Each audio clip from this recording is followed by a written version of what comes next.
Assalamualaikum warahmatullahi taala wabarakatuh. Apa khabar saudara? Saya hari ini bersiaran dengan cucu saya. Say hi, Aman. Okey. Hai. Okey dah. Tutup pintu.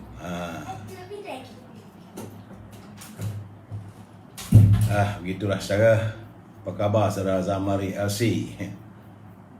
Semoga anda sihat walafiat.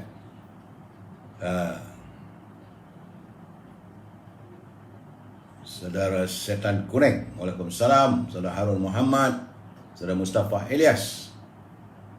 Begitu juga dengan teman-teman yang lain, Saudara Lili Seli apa khabar Seli?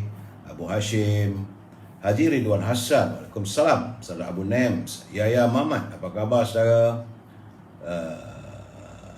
Saudara Setan Kuning, 10K sudah terbang, bukan terbang, sudah lebur.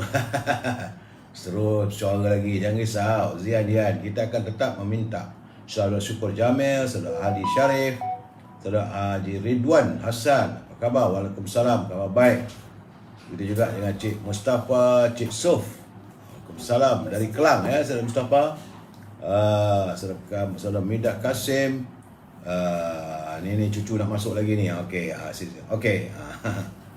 Cucu-cucu ramai hari ni kat rumah saya. Saudara Remy Haziq, bila dia mungkin ingat akinya sakit ke maknya, mereka datang. Aduhai. Puan Susilawati bin Haji Arsyad, Kuih Seruh. Apa khabar Kuih Seruh? Dia orang faham dah Kuih Seruh ni. Rais Mustafa, Saudara Ida Riani, Rubidin hadir bersama dengan pasangannya. Saya sentiasa mendoakan Ruby sihat dan bahagia. Saudara Muhammad Fuad, Azrul Naim, Rosli Muhammad, Zazaz, Saudara Pak Chu, Penguin, how are you? Saudara Yusuf Awang, apa khabar dari Tanah Merah ya Saudara Yusuf Awang? Kelantan. Kelantan nampaknya masih tinggi lagi sekarang ni. Apakah di Kelantan sedang hujan? Saya seriau di Kelantan ni kalau hujan ni bah lah banjir. Saudara Thomas Tan, Saudara Syahini Simah, Mira Harun, Haji Azhar Abdul Manaf. Begitu juga dengan Saudara Sulaiman Mariam.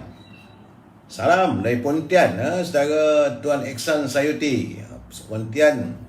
Ini orang Datuk orang kuat Datuk. Sahabat saya, Allah, kawan saya MB Johor. Arjuna Perak, Waalaikumsalam. Nilawati Ainul dan teman-teman yang tak sempat saya santuni satu persatu, saya mohon maaf kerana saya harus meneruskan dengan pencerahannya.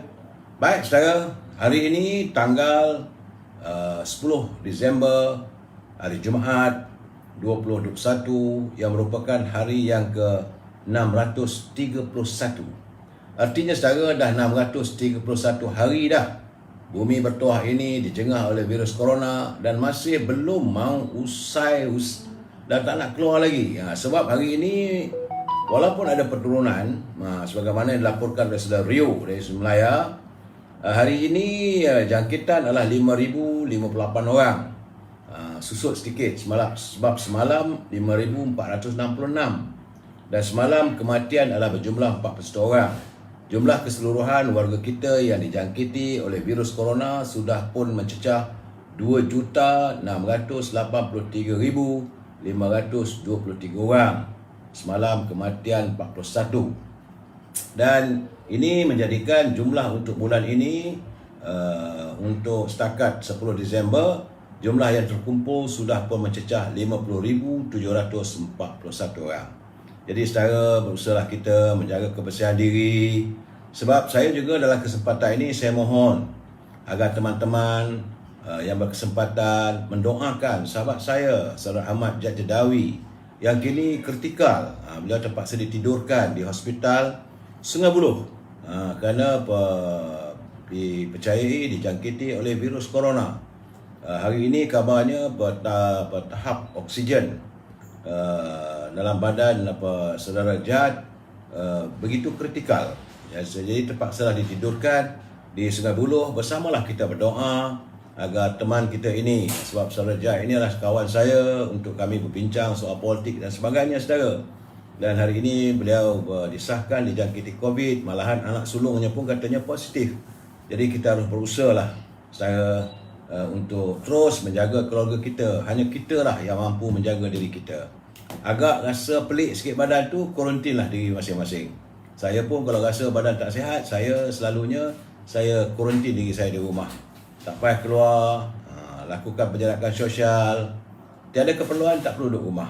Tak perlu keluar rumah. Bukan tak perlu duduk rumah. Kalau kita rasa badan tak puas sihat, duduk di rumah, berehat, banyakkan berehat. Cuma pagi kalau ada cahaya matahari, keluar untuk mendapatkan cahaya matahari. Dan selebihnya, duduk di rumah, legakan fikiran kita, tenangkan hati kita. Duduklah, rawatlah cinta kasih bersama keluarga, ya saudara. Saudara Razali Samad, malam ni saya makan pulut kuning dan juga bubur pulut hitam. Saya beli daripada kedai tadi, petang tadi, saudara. Baik, saudara. Laporan COVID-19 telah pun saya laporkan. Kita masuk seketika untuk e-commerce.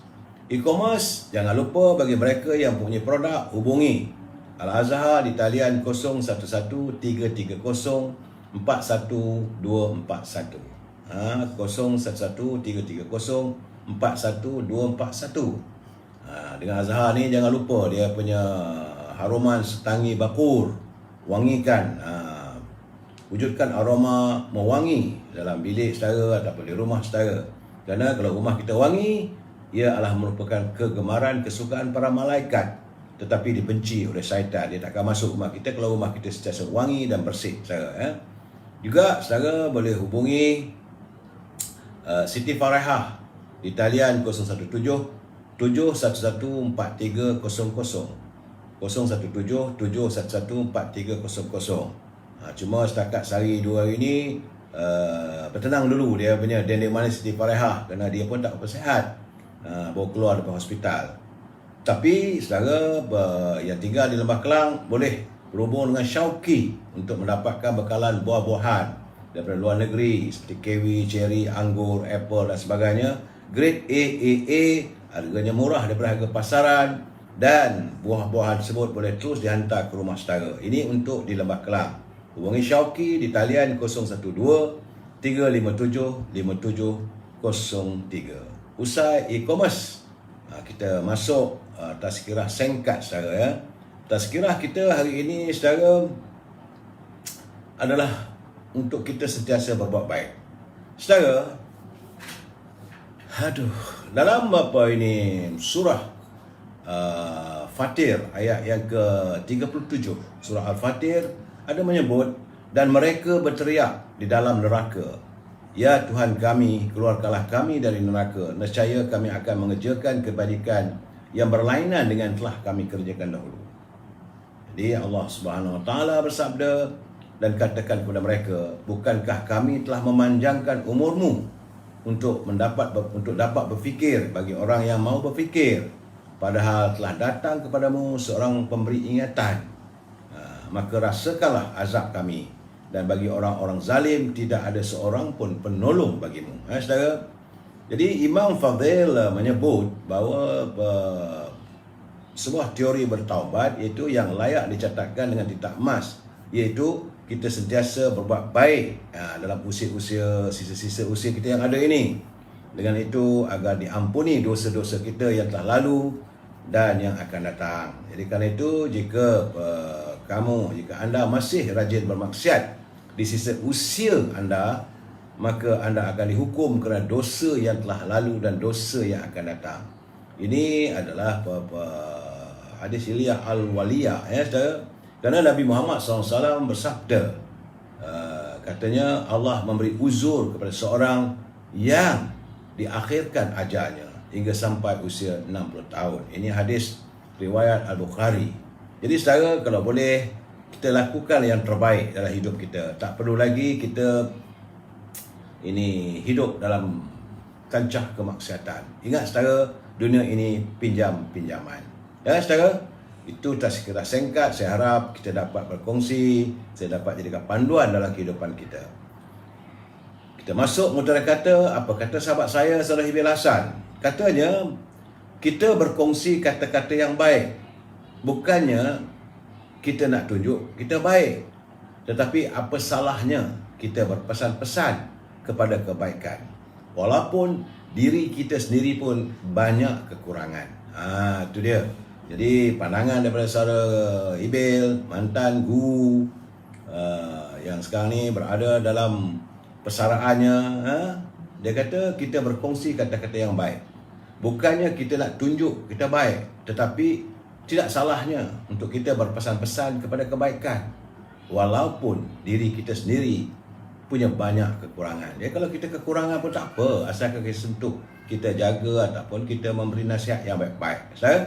Baik, biasa kita bermula dengan salam impian moratorium dan pengeluaran wang kumpulan simpanan pekerja RM10,000. Dapat tak dapat soal lain. Saya harus menyuarakan harapan dan impian rakyat. Semoga mereka yang berada di anjung kuasa menyedari bahawa rakyat sekarang ni dalam keadaan kesukaran, susah. Diharapkan mereka ingatlah, insaflah. Dan kepada pimpinan negara, saya ingin berpesan agar jangan berbelanja tanpa had. Kerana bila berbelanja tanpa had, maka negara akan muflis. Saudara? Baik. Tajuk malam ini adalah tuntutan rakyat PRU15. Terus straight to the point. Tuntutan rakyat, segerakan PRU15. Sebelum saya memberi pencerahan, kita santun dulu pantun Pak Nazil. Apa kata Pak Nazil? Kata Pak Nazil, cantiknya gendang buatan Pak Jusuf, dibeli kawan baru tahu. Waktu bersidang bagaikan musuh, keluar dewan bertepuk bahu. Ini Pak Nazil menyindir orang politik ni, kalau dalam dewan tu macam musuh. Masih memakai hamun dan sebagainya. Tetapi bila dah keluar dewan tu bertepuk bahu. Jadi kita yang kadang-kadang seolah terperdaya oleh lakonan lelucon mereka. Itu Pak Nazil memberi sindiran. Kemudian katanya lagi, menyidai lampin di tepi laman, ternampak lekir, bimbang terasa. Apakah pemimpin kurang siuman? Asyik berfikir mengekal kuasa. Ini Pak Nazil dia marah. Jadi seolah-olah mereka yang nak mengekalkan kuasa, macam orang dah hilang ingatan, tidak siuman jadinya.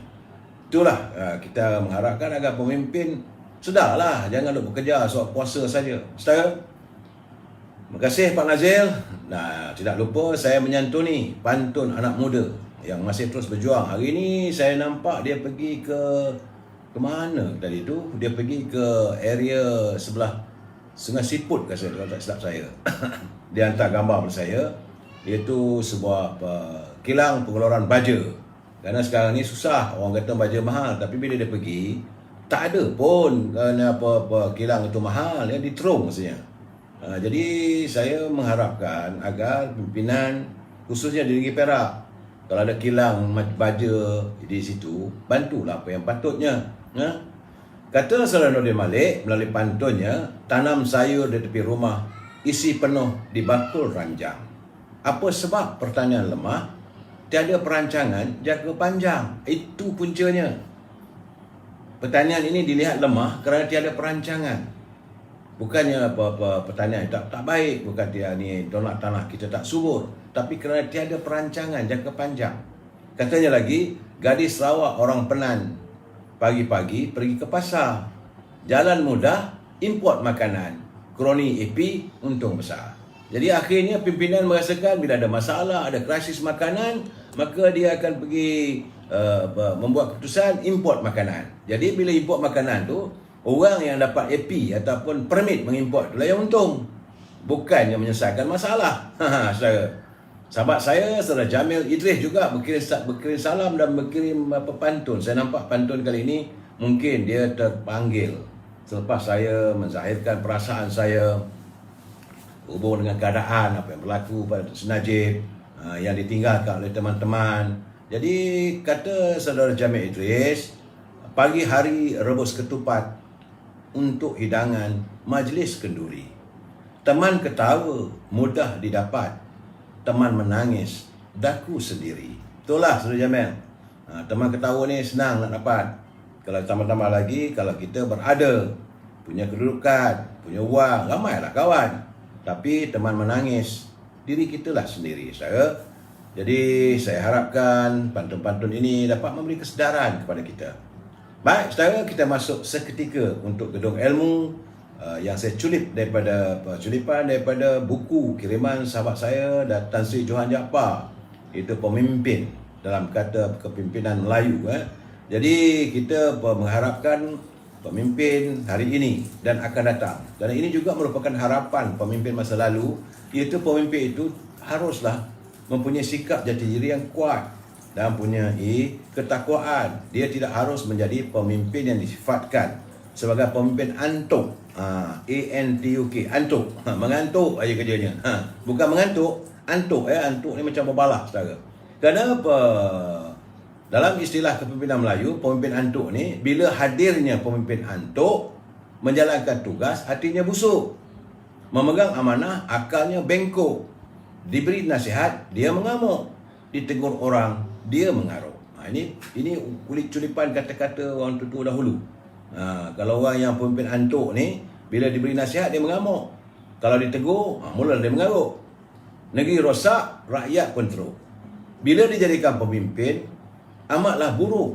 Kerjanya menghasut serta mengutuk, membuat fitnah, tagak dan duduk.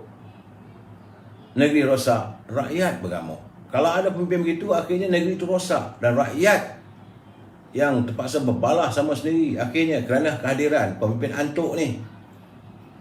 Dijadikan tua, kepalanya pesok, sengit, saudara. Dijadikan induk, mati terperuk. Jadi kita duduk, tak ada buat apa. Kalau dia jadi ketua macam itu, negeri kacau, umat berantuk. Jadi negeri pun jadi kacau bilau, umat berantakan, saudara, ya. Jadi kita sambung lagi malam besok, culipan kata-kata pemimpin terdahulu. Tuan Iksan Sayuti, masyarakat Pontian bersyukur dapat 2 menteri, MB Johor Saudara Asni dan MP Datuk Seri Ahmad Maslan. Di bawah pimpinan beliau lah daerah Pontian berlaku perubahan. Begitulah keadaan bila negeri kita, kawasan kita ada pemimpin yang baik, maka dia akan membawa perubahan kepada kawasan kita. Kalau kawasan yang kita wakili, dan kalau negeri, maka negeri itu akan maju. Itu yang kita mengharapkan, hadirnya pemimpin yang baik, saudara. Baik, saudara, saya seperti biasa, saya harus memberi peringatan. Masih ada lagi culipan pendek-pendek yang dilakukan oleh mereka yang saya merasakan ini tak sepatutnya dilakukan. Nak pakar-pakarlah sepenuhnya. Tapi saya ingin berpesan kepada mereka yang menyunting live saya ini dan dimasukkan ke dalam channel YouTube, maka anda adalah bertanggungjawab atas setiap suntingan anda. Jadi kalau nak pakai daripada A sampai Z tu tak apalah, saya yang bercakap semua. Tapi kalau disunting, lepas tu ditambah pula lagi dengan ayat-ayat, dengan tulisan, macam-macam lah, saudara. Itu adalah tulisan anda, saya tak bertanggungjawab. Saudara, begitu juga kepada anda yang menghantar kiriman ataupun memberi pandangan, komen dalam ruangan ini, anda juga harus bertanggungjawab. Saya tidak mampu untuk menghalang ataupun menyelidiki satu persatu.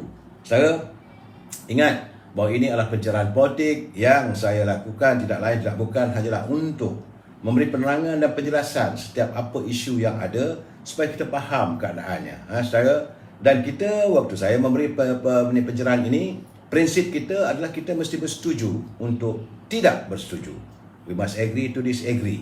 Kerana kita adalah warga cinta damai, jadi kita harus menyantuni semua persoalan itu secara harmonis. Ingat, saudara, ini pesanan saya dan saya ingin memperingatkan kepada mereka yang suka melakukan suntingan.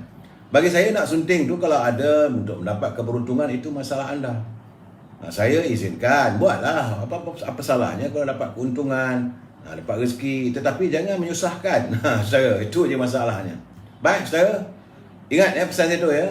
Dan sekarang ini saya masih tertunggu-tunggu sehingga saat ini, saudara. Saya masih tertunggu, masih belum ada pengumuman harga barangan di pasaran, itu harga lantai, belum ada lagi. Sedangkan semalam mesyuarat kabinet yang menyentuh kementerian yang menyentuh soal harga-harga barang pasaran telah diadakan, tapi tak ada lagi, belum ada pengumuman resmi. Yang kita lihat adalah pertemuan, ada satu pameran di KLCC, kononnya menteri-menteri kita mencapai KPI 90%. Akhirnya kena saman. Dan saya pun bila tengok dah kena saman, kita terfikir apa benda lah. Kerajaan buat majlis pun kena saman. Saya tak tahulah apa dia punya dalam pemikiran Tari Jamaluddin. Macam kalau dulu-dulu kat sekolah dulu tu ada, saya dulu di masa sekolah ada satu orang prefect ataupun pengawas. Kerja dia nak nyaman orang je. Kita datang lewat pun dia nak report, kita pakai kasut, kadang-kadang kasut kita masuk becak, ditulis kasut kotor untuk didenda. Kerjanya nak mendenda orang je. Ini saya tak tahulah apakah Khairi Jamaluddin mempunyai sikap begitu. Dah tak ada parti politik, maka dia pergi ke KLCC, saman pula dekat KLCC, penganjur pada pameran 100 hari warga Malaysia. Saya tak tahulah, terpulanglah Belanda. Dan sehingga saat ini saya agak kecewa. Tapi saya harus mengutarakan bahawa kumpulan wang simpangan bekerja dah pun diutarakan oleh Ketua Pergerakan Pemuda pada Perdana Menteri, masih belum ada pengumuman resmi. Bilakah sebenarnya wang penyimpan dalam tabung kumpulan wang simpangan bekerja boleh dikeluarkan? Yang kita minta adalah 10,000 secara tuntas. Itu bagi mereka yang berkelaikan. Kalau tak berkelaikan tak ada masalah, tapi ramai yang ada kelaikan, yang ada simpanan lebih 200,000, bagilah 10% aja pun, bukan banyak mana pun, tak akan menggugat tabungan mereka. Saya pun tak faham kenapa pimpinan masih lagi berkeras ataupun masih lagi tidak mahu bertolak ansur. Konon-konon nak pegang sangat di bawah akta kumpulan wang simpangan kerja, tak boleh, itu tak boleh. Memanglah, kalau nak kata ini tak boleh, itu tak boleh, apa pun tak boleh nak buat. Apa pun tak boleh, brother. Jadi, sedangkan semua kita tahu undang-undang ni yang tak boleh diubah adalah undang-undang Allah SWT. Itu pun kadang-kadang ada lebay-lebay, apa yang ada dalam Quran pun dia pun tak pelik ke segala dalilnya. Tetapi ini kumpulan wang simpangan kerja, kita yang mewujudkan undang itu. Jadi kalau perlu pindah-pindah akta tu, apa ada masalah sangat. Ini masalahnya kadang-kadang kita keras kepala bukan-bukan. Moratorium belum terlaksana sebagaimana kita minta. 6 bulan tak akru, dulu bagi 3 bulan. Ini dah masuk 10 hari bulan, tinggal lagi 20 hari. Habis ini nanti masuk Januari, apa nak jadi? Pada mereka yang terpaksa melunaskan bayaran ansuran bulanan bersama dengan dia punya faedahnya, keperitan akan terasa bagi rakyat sebab sumber pendapatan semakin berkurangan. Janji untuk memberi pekerjaan belum ada lagi. Ekonomi masih lagi di tahap yang cukup membimbangkan. Dan hari ini saya agak terperanjat sebab saya membaca satu kenyataan yang dibuat oleh Menteri Pendidikan semasa di Parlimen.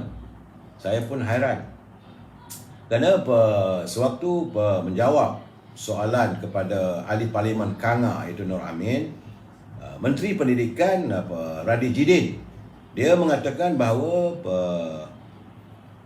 dari tempoh Mac hingga Disember 2020 seramai 11,300 orang murid yang diberhentikan sekolah. Dan dari Januari hingga Julai 2021 seramai 10,015 orang. Artinya sudah 21,000 pelajar-pelajar kita yang keciciran. Di saat kita sepatutnya memberi ilmu pada anak-anak kita dan berlaku keciciran begini. So Menteri Pendidikan, anda bertanggungjawab. Bagaimana boleh berlaku keciciran sebanyak 21,000? Itu sampai bulan Julai. Bagaimana sehingga bulan Disember ini, tahun ini, mungkin ada peningkatan. Dan kita lihat kegiatan buli masih berlaku macam di MRSM dan sebagainya. Saya haraplah agar kementerian dapat melihat. Sedangkan dalam waktu yang sama, tiba-tiba yang saya lihat adalah surat perkeliling yang ditandatangani oleh Ketua Setiausaha Kementerian Pendidikan pada 8 Disember, iaitu Kementerian Pendidikan melarang semua kaki tangan Kementerian Pendidikan memegang sebarang jawatan politik. Ini yang saya terkejut. Jadi kalau mereka ada pegang jawatan, mereka hendaklah meletakkan jawatan. Kalau guru-guru, kebanyakan di kawasan pedalaman, di luar bandar, kebanyakan yang aktif berpolitiklah guru-guru. Mereka ada juga masanya, mereka ada pemikiran, dihormati oleh masyarakat. Tapi sekarang ni guru tidak dibenarkan berpolitik ataupun memegang jawatan. Jadi apakah kaki tangan ataupun menteri ni, dia tak ingat ke bahawa kemerdekaan negara kita ini adalah daripada hasil perjuangan warga kaum guru. Sehingga kan Maktab Pendidikan Sultan Idris masa itu dijadikan pusat untuk kita mengumpul tenaga, mewujudkan perjuangan menuntut kemerdekaan. Jadi selepas 70 tahun dah merdeka, guru-guru ini disisihkan. Saya mewakili masyarakat guru, saya rasa tak sepatutnya. Dia nak pegang jawatan, peganglah, apa masalahnya? Ini kononnya lah bahawa guru ni boleh je terlibat dalam rasuah lah, boleh menyusahkan, itu macam-macam alasan lah. Bagi saya tak ada alasan. Tidak ada benda yang konkret. Macam dulu kita melarang pelajar-pelajar dekat universiti daripada terlibat dalam politik. Akhirnya sekarang ni dibenarkan pula. Tapi sekarang guru-guru tak boleh. Jangan lupa saudara, pelajar-pelajar kita sekarang ni dah juga boleh mengundi. Bermula 15 Disember ini 15 bulan ni nanti, pelajar-pelajar ataupun mereka berusia 18 tahun dah boleh jadi pengundi. Mereka perlu didikan. Jadi kalau cikgu-cikgu diasingkan, saya tahu apakah kerana JDN ni bukan orang UMNO. Kebanyakan guru-guru adalah terdiri daripada pemegang jawatan dalam parti UMNO. Apakah ini tujuannya saya tak tahu. Tapi ini menimbulkan persoalan. Masalah pelajar yang tercicir 21,000 tak nak ditangani. Patut itu ditangani. Soal cikgu nak terlibat dalam politik, biarkanlah mereka terlibat dalam politik. Apa masalahnya? Itu yang saya rasakan. Saya merasa hairan apabila saya keluar surat berkeliling bahawa setelah lepas 70 tahun kita mencapai kemerdekaan, yang jangan dinafikan, kemerdekaan negara kita ini adalah juga terhasil daripada kudrat, perjuangan, jerih perih masyarakat guru. Dan sekarang masyarakat guru disisihkan dari politik. Saya tak faham benda keadaan begini. Dan saya harap kalau boleh fikirkan balik, janganlah ikut sangat. Dan saya pun hairan juga yang Amat Berhormat Datuk Seri Ismail Sabri sebagai Perdana Menteri takkan nak mendiamkan diri. Kena lihat apakah ada elemen-elemen yang mereka tidak senang dengan keadaan kekuatan UMNO. Itu masalahnya. Itu keadaannya saudara. Saya minta maaf lah saudara, Coca-Cola ni apa hal ni, jangan marah begitu. Saya tak marah kalau orang nak cakap apa-apa pun. Cuma bagi saya kalau boleh, jangan sampai kita mengeluarkan kata-kata yang ni Sila Diri sebelum jadi menteri, dia pernah terlibat sebagai ahli politik. Iyalah dulu dia sebagai kononnya pensyarah dan sebagainya. Kenapa sekarang tak boleh? Jadi itu masalahnya. Kamu boleh, orang lain tak boleh. Bila anda sudah memegang kuasa, nak tunjuk kuasa. Saya pun tidak faham lah kenapa guru-guru nak disisihkan dari politik. Saya harap agar JDN ni fikirlah. Fikir semasak-masaknya. Kalau boleh di-reward lah. Saudara Mahmud Zainab, Datuk Ismail Sabri dah bisu. Tak tahulah saya. Sebab itu saya kata, apakah KPI-nya meminta supaya guru-guru Kakitangan Kementerian Pendidikan tidak berpolitik itu dianggap sebagai KPI. Dapatlah 90%. Kononnya, tak tahulah saya. Dan ini satu lagi ni. Ini ahli Dewan Undangan Negeri kawasan Merawati di Kuala Selangor, yang juga merupakan sisa politik kepada Menteri Besar Selangor. Ini jangan marah. Ini parti keadilan. Sebab dia papan tanda ketua PKR Selangor, Juwariah Zulkifli.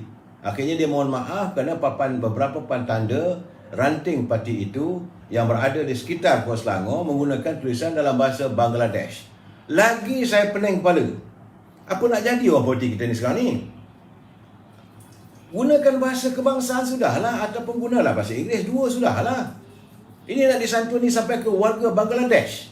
Ni Juwariah ni apa hal? Apakah mereka yang datang bekerja ke negara kita ini berhak untuk menjadi pengundi? Apakah mereka yang bekerja di negara kita ini sebagai pekerja pendatang? Mereka pendatang untuk mencari rezeki, okeylah. Takkan mereka pula nak masuk politik, takkan mereka nak pegang jawatan. Sehingga ada papan tanda ditulis dalam bahasa Bangladesh. Ada pula bahasa Arab. Ya Tuhan, apa nak jadi negara kita ni, saudara? Saya mengutarakan segala kepincangan yang tak sepatutnya berlaku, saudara. Dalam keadaan sekarang ni. Dan saya pula mendengar khabar. Pagi tadi ada sahabat saya daripada angkasa. Dia menghubungi saya awal pagi tadi. Dia kata dia runsing bila mendengar pengumuman pimpinan negara untuk membawa masuk sejumlah 10,000 tenaga kerja di pelbagai sektor. Ada sektor restoran, sektor pertanian, sektor pembinaan dan sebagainya. 10,000 nak dibawa masuk. Saya kata pada dia tadi, bukan bawa masuk, itu nak bagi masyuk. Orang yang dapat AP ataupun dapat permit membawa 10,000 orang ni, tentulah dapat masyuk. Sebabnya, kita dah ada sekarang ni, di negara kita ni, yang belum berdaftar, yang pendatang ataupun pekerja tanpa izin masih ramai. Jumlahnya berjuta. Apa salahnya dipulihkan mereka, diputihkan mereka, daripada nak bawa masuk lagi. Yang ada tak selesai, yang bawa lagi. Akhirnya kita ni perumpamaan tak terkajang batu di pulau. So tahu, kajang tu pelindung. Sekarang orang tua dulu kalau dia jadi nelayan atas bot, atas sampan ni gunakan kajang. Dia panggil kajang, pelindung macam payung lah. Tak terkajang lah batu di pulau. Apalah sekarang ni, saya tak tahulah. Pimpinan negara ni lepas satu, lepas satu. Nak bawa masuk 10,000 apa? Yang ada tu diputihkan. Patutnya pihak immigration, pihak Kementerian Dalam Negeri adakan operasi, pergi siasat dekat kedai-kedai, restoran-restoran, dekat pusat ada tempat-tempat pembinaan ataupun di ladang-ladang. Apakah mereka ini datang tidak mempunyai permit? Kalau tak ada permit, berikan mereka permit. Bukannya kita mengeluarkan lagi permit untuk bawa masuk 10,000 orang. Kalau itu tandanya nak masyuk. Saya harap saya faham lah saudara ya. Bila saya kata masyuk tu, bahasa budak-budak sekarang, anak muda sekarang ni masyuk. Saya tak nampak lah keperluan. Yang ada sekarang ni kita selesaikan. Sepatutnya kita tutup dulu. Sebab mereka berada dalam negara kita ni. Dan kalau nak hantar pulang, hantarlah pulang balik.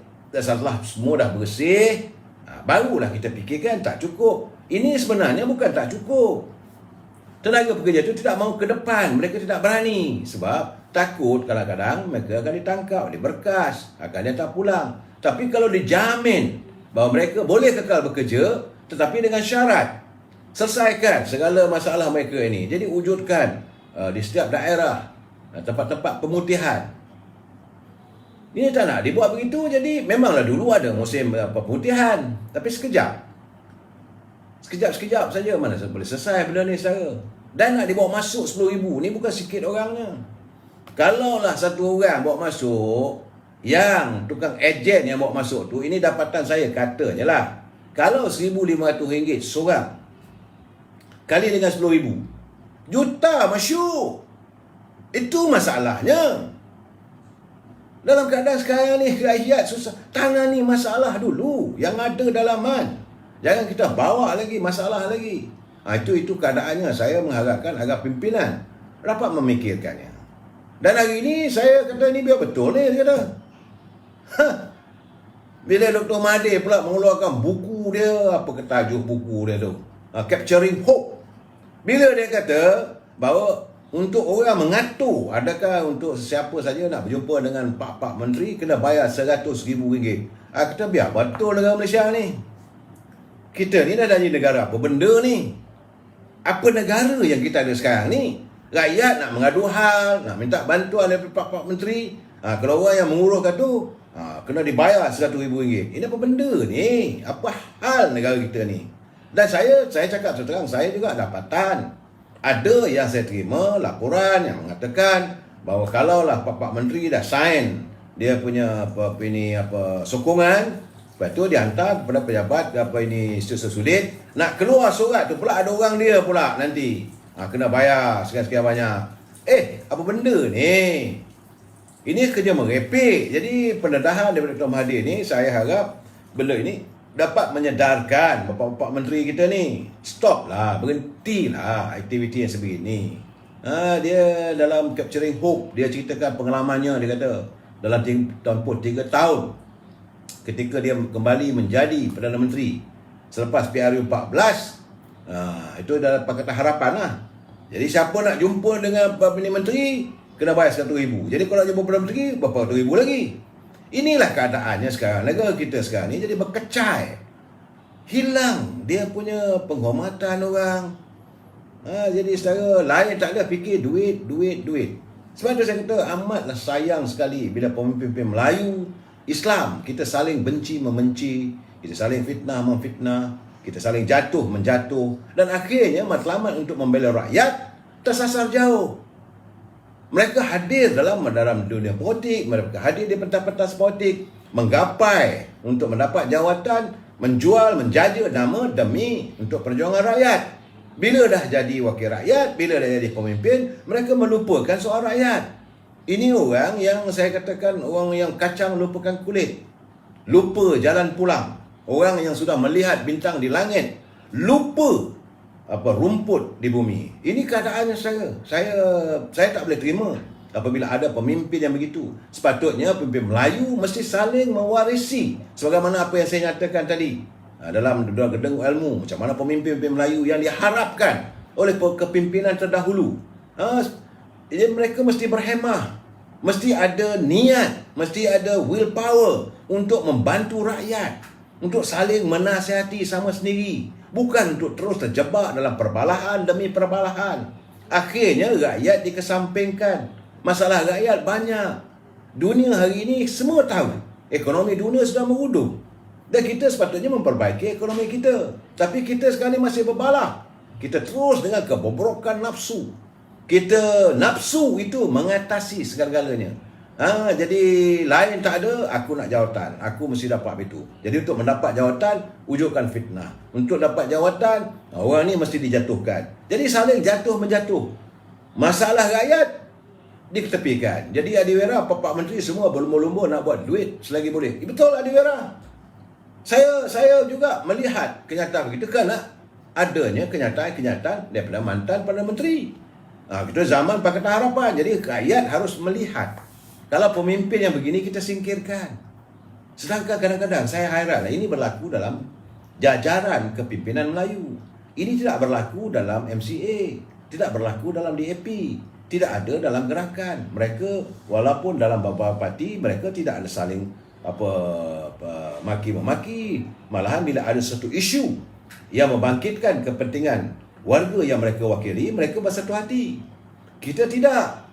Kita terus terjebak. Kalau ada masalah, itu masalah kau lah. Ini masalah parti kau lah. You have to solve by yourself. Itu keadaannya. Saudara Rosli Yusof, wang pelicin. Wang pelicinan tak ada. Itulah bila adanya wang pelicinan, wang pelincir dan sebagainya.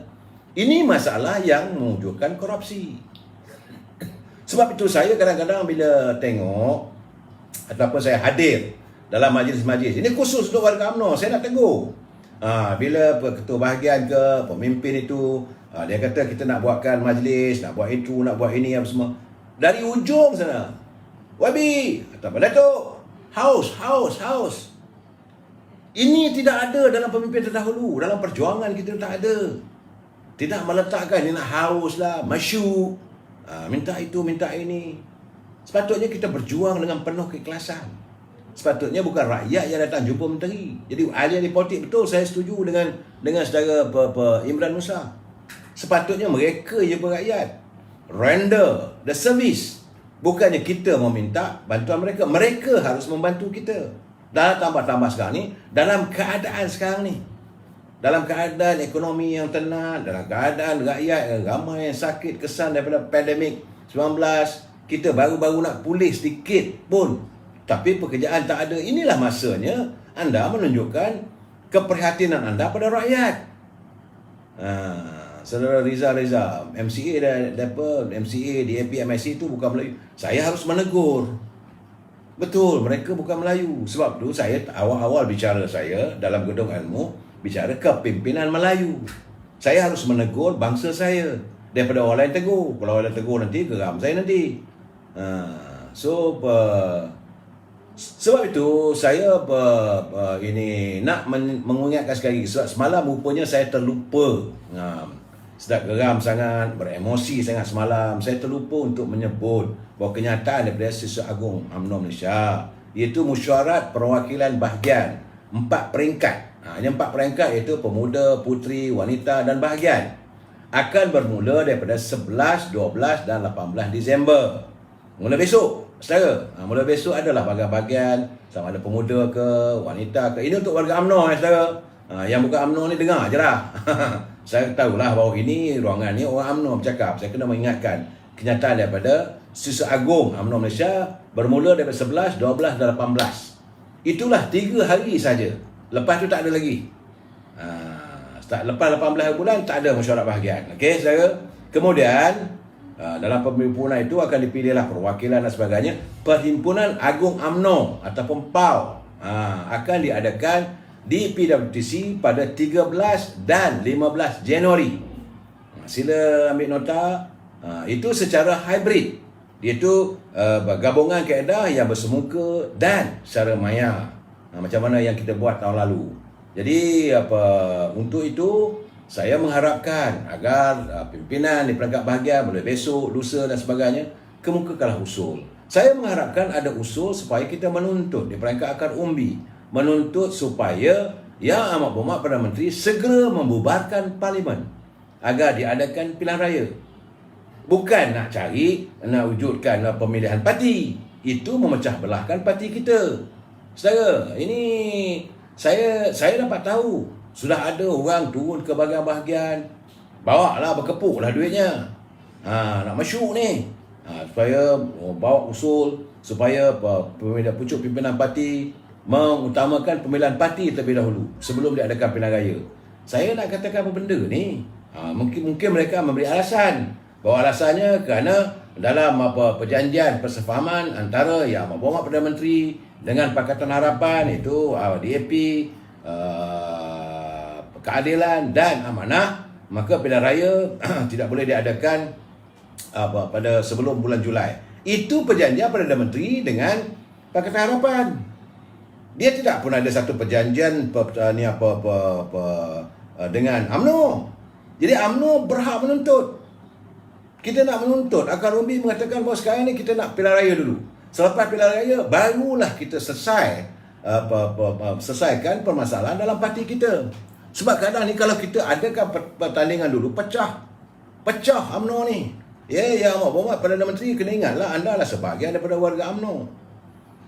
Dan saya juga ingin mengumumkan bahawa hari ini yang bahagia Datuk Setiausaha Kerja UMNO iaitu Datuk Muhammad Sumali menyatakan bahawa pihaknya telah pun memfailkan permohonan untuk menggantung prosiding kes saman SRC International bagi menuntut 16 juta yang didakwa dipindahkan secara salah kepada akaun UMNO. Pula ada UMNO juga yang salah akhirnya.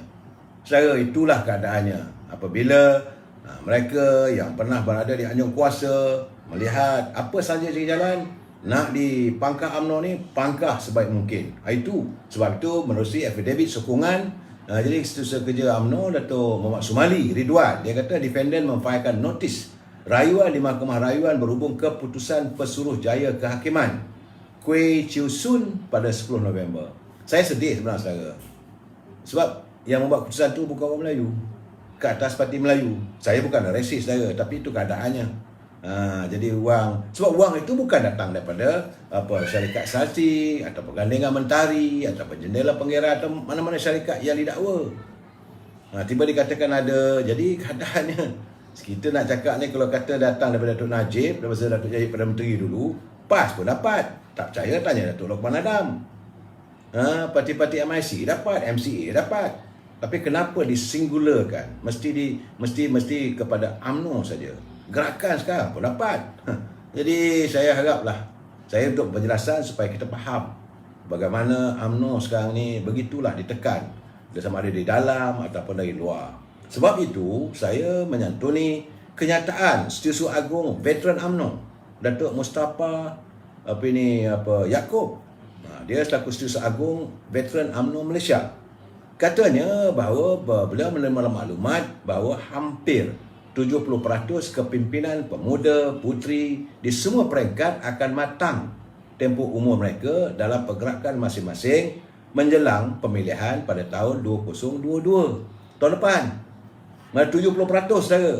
Jadi kebiasaannya mereka telah matang usia ini, mereka akan menawarkan diri untuk berkhidmat di peringkat bahagian. dan wanita yang akan melibatkan pertandingan.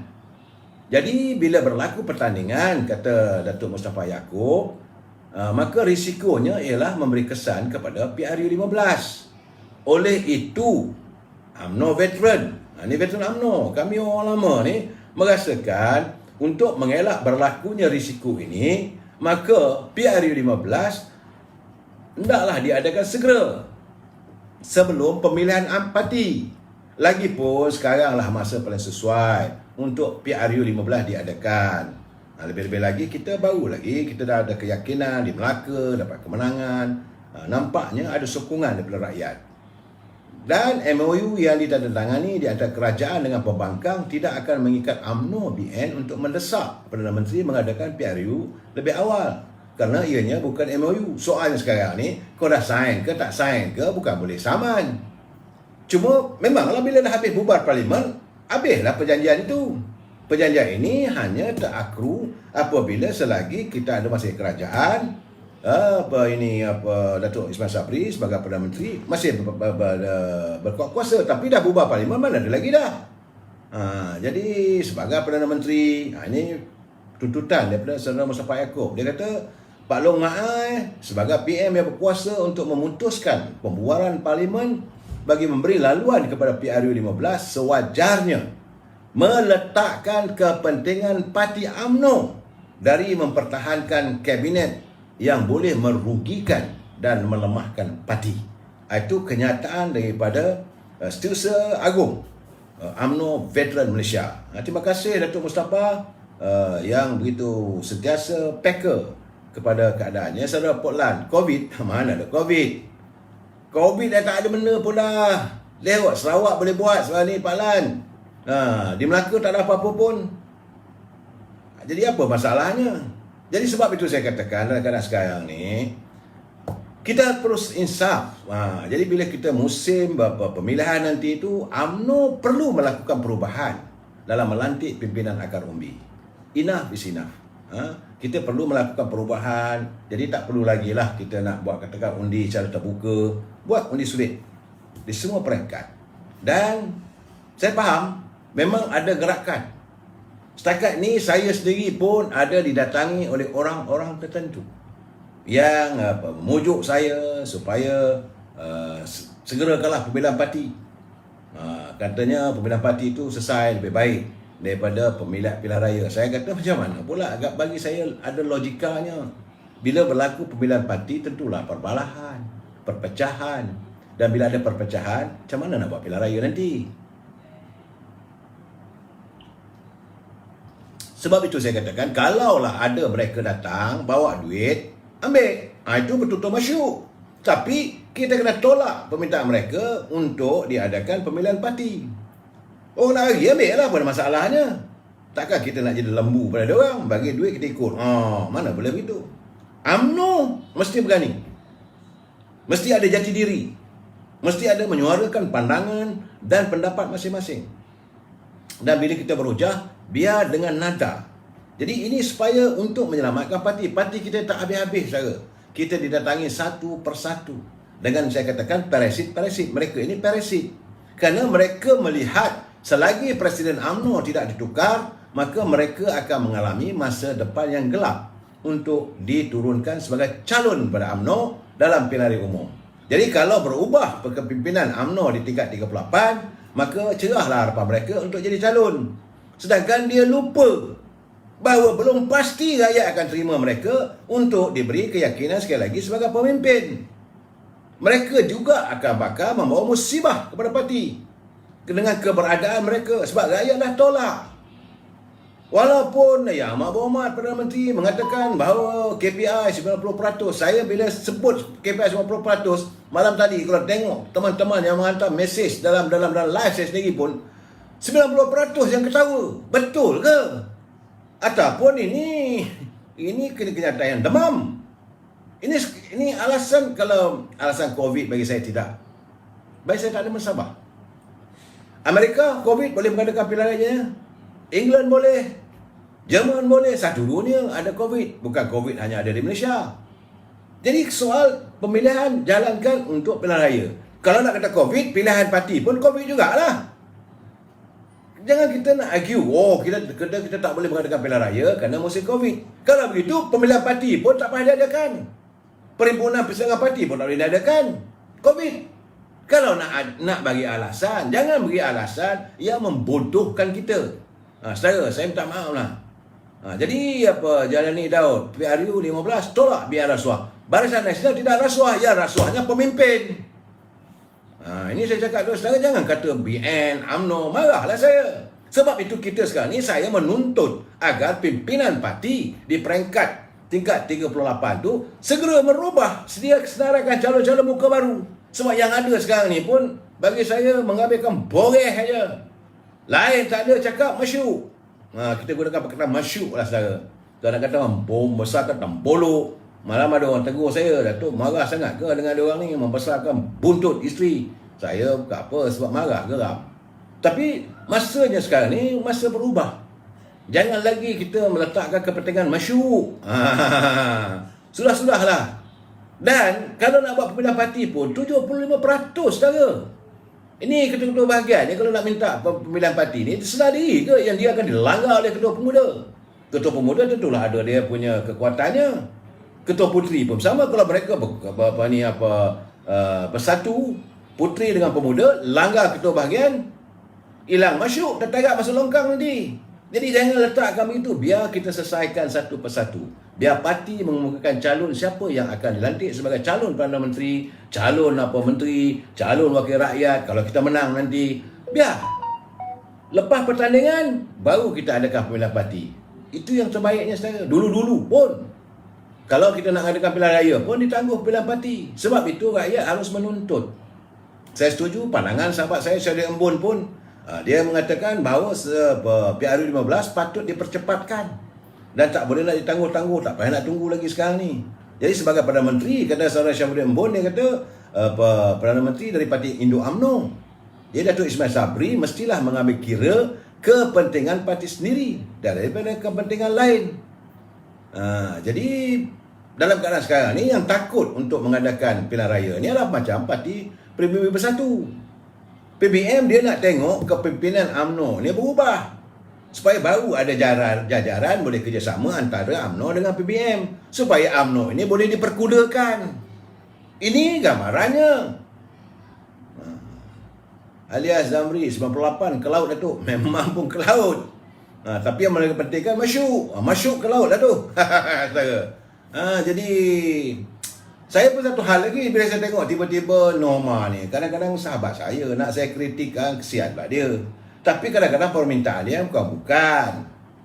Saya rasa memanglah dalam keadaan sekarang ni macam nak minta nyawa, tak boleh gitu. Kita kena ikut.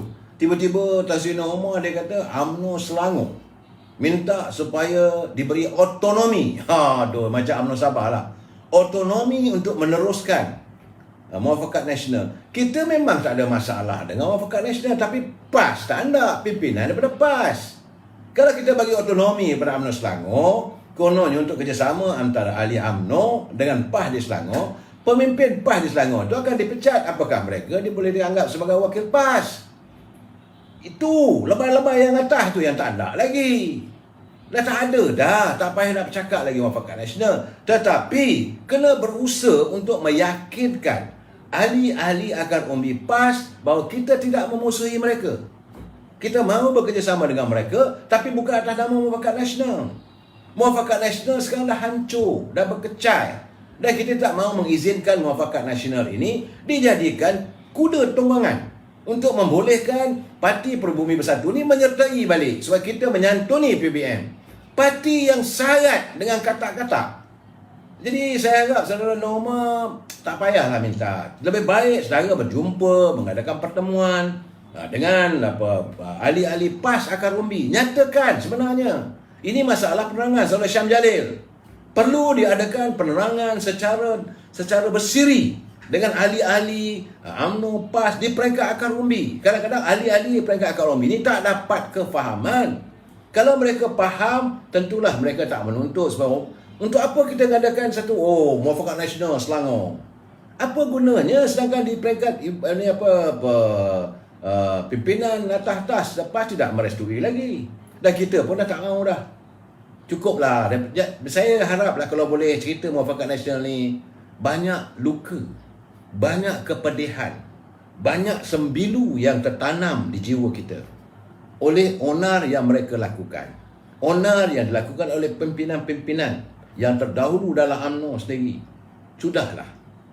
Tak perlu lagi lah kita nak cakap soal Muafakat Nasional. Malahan kadang-kadang kita akan menimbulkan kejijikan. Jijik hari UMNO mendengarnya. Asal kita nak cakap sikit perpaduan. Perpaduan apa benda kalau saling-saling singgung menyinggung, bantai membantai, kita saling kutuk mengutuk. Sudahlah. Put a full stop. Kita saudara Itak Bashir minta pencerahan. Ya, Masyuk tu dapat, brother. Masyuk. Masuk dalam poket, masyuk. Itu saudara maksud saya. Jadi bila apa-apa sikit, bila dapat permit, masyuklah. Mereka lebih suka begitu. Saudara Salmi Haji Kasinon, Muafakat Nasional tak hancur. Segelintir seperti tuan sahaja berkata demikian. Saya nak kata tak hancur macam mana kalau pimpinan dah berantakan. Saya minta maaf lah Saudara Salim Haji Kasinon. Saya katakan penerangan peringkat bahagian turun berjumpa dengan warga PAS. Tak apalah kita santuni peringkat kawasan kita ini, kita sama-sama kita. Tak usah peduli atas. Tapi tak payahlah nak upload dia jenama. Nak buat apa jenama lagi kalau jenama itu membuatkan orang di atas tu dia tak pandang pun dah. Akhirnya kalau ada PAS, pimpinan PAS di kawasan-kawasan yang bersama dengan UMNO, yang dilihat bersama-sama menyantuni UMNO, mereka juga mungkin akan dikenakan tindakan disiplin. Ini keadaan saya. Tapi kita lihat lebih baik macam mana di Melaka. Tak apalah dia kata. Tak ada Muafakat Nasional pun, tapi bagi PAS, mana calon UMNO bertanding, mereka akan sokong. Itu lebih baik. Saudara Daud, itu kalau saudara kata dah Seri Najib berasuah, itu mahkamah. Saya dah malas nak ulas lah sebenarnya isu ini. Sebab banyak segala orang mengulas, dan saya melihat lagi banyak kita mengulas, lagi banyak terbuka macam-macam saya. Sebab itu saya kata tak baik kita terus nak menuduh. Biarlah mahkamah. Saya cakap terang, saya berlapang dada menunggu keputusan mahkamah. Dan kita harap mahkamah biarlah membuat pengadilan yang sebenar-benarnya secara tuntas. Dan kena diterima segala hujahan-hujahan. Janganlah pula yang hujah ini tak, macam dalam kisah Datuk Seri Anwar Ibrahim dululah. Tak relevan. Itu macam berat sebelah. Yang ini terima. Bahawa kita menuntut supaya Zeti Aziz dibawa ke mahkamah, Nek Faizal dibawa mahkamah, dan mahkamah memerintahkan supaya pasukan polis diraja Malaysia mencari di mana Jolo, bawa ke mahkamah sesegera mungkin. Kerana kalau mereka tak hadir, maka boleh dikeluarkan warrant of arrest. Ndak seribu daya, tak ndak seribu dalih. Sebab kita nak cari kebenaran. Barulah kita merasakan apa saja keputusan mahkamah itu, barulah kita lihat ada keadilan ditegakkan. Ini tidak. Satu orang saja yang dituduh. Bagan narak Datuk Seri Najib kena. Kiri kanan orang tuduh dia. Tapi Izzetti tak ada dibawa ke mahkamah. Sekarang ni baru dah ada siasatan terhadap suami Izzetti. Lepas tu bagaimana dengan orang nama-nama lain ni? Faizal lah, Jolo lah. Dah ramai. Bawa orang ini ke mahkamah sekali. Barulah kita dapat melihat sama ada keadilan itu ditegakkan. Saudara, ini keadilan. Ini justice is not only to be seen. Ini must be proven to be seen. Keadilan bukan hanya diperlihatkan, tapi hendaklah dilaksanakan dan diperlihatkan. Itu baru dikatakan keadilan. Tapi kalau sebelah pihak aja, saya alias Abdul Latif, Datuk, nanti PAS berpatah balik katanya UMNO yang menolak tentang Muafakat. Inilah masalahnya, mereka menanti supaya nak menuduh macam mana Datuk Mak Hassan. Kita lah letih menyantuni. Kita nak, kadang-kadang nak bercakap, kita nak jaga hati dan perasaan. Tapi mereka tidak ada perasaan. Tak ada perasaan. Dia masa ni nak bedal, dia bedal. Mau keluarlah dalil macam-macam dalil. Sebenarnya sebab saya katakan penerangan UMNO di Selangor kena turun. Jelaskan kenapa Muafakat Nasional berada dalam keadaan in the limbo. Kenapa? Isunya apa? 1, 2, 3, 4. Tak ada masalah. Saya rasa Saudara Syam Jalil dia mempunyai data-data boleh jelas. Kejadian berlaku di Terengganu macam ni. Saya kena ingat, sebab saya katakan, kita UMNO ni bersetuju dengan Muafakat Nasional. Seandainya Muafakat Nasional diwujudkan, artinya UMNO dengan redha hati menyerahkan Kedah itu kepada PAS. Sedangkan satu ketika dulu, Kedah adalah kubu UMNO. Kalau ada pertandingan pilihan raya, bila ini ada Muafakat Nasional, suka tak suka, kena okeylah kita bersetuju. Calon-calon PAS melebihi calon daripada UMNO. Maka artinya seolah kita memberi satu negeri pada PAS. Tapi mereka tak pandang yang itu. Dikabui oleh teman-teman mereka yang lain. Dan mereka sekarang ni berada dalam Perikatan Nasional. Ini kena dijelaskan. Dan sekarang ni kita dengar sekarang ada berantakan semua sama-sama dia orang. Di mana berada, dia berantakan. Jadi pimpinan harus turun. Jadi sebab tu saya kata tak payah nak adalah otonomi ke nak mewujud. Kita mengizinkan ketua perhubungan boleh mewujudkan persemakam dengan siapa saja. Tapi bukanlah atas satu nama yang kita melihat bahawa nama tu dah teruk. Saudara Ramli bin Bahari, Assalamualaikum Datuk.